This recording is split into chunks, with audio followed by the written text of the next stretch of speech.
In this SolidWorks mold design tutorial, we're going to go over the core feature where we can set a cutout of our plastic uh, part here and define where the plastic will flow into the internal mold part. So, we can outline the core shape. So we can set this to any kind of plastic first. And we're going to go to Insert, Molds, Core. We'll select a face first. We're going to do just a rectangular core. Nothing too fancy. We're going to exit out of that.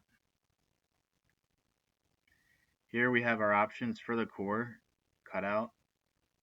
So we can have it go outward or inward.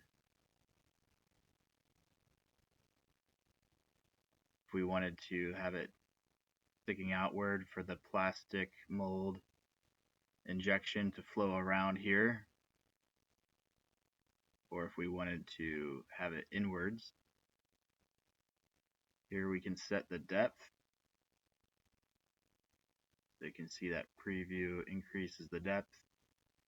We can draft it inward or outward. We want to add a nice draft for the core to be pulled out, removed easily. So we can increase that draft. And we'll select OK. You can see that it's created that core internally. If we go to Edit Feature, what happens if we remove cap ends? Oh, I guess we get an error. Keep that on. So we'll have to keep the cap ends on. Learn something new every day. Thanks for watching. Subscribe to the channel and like this video.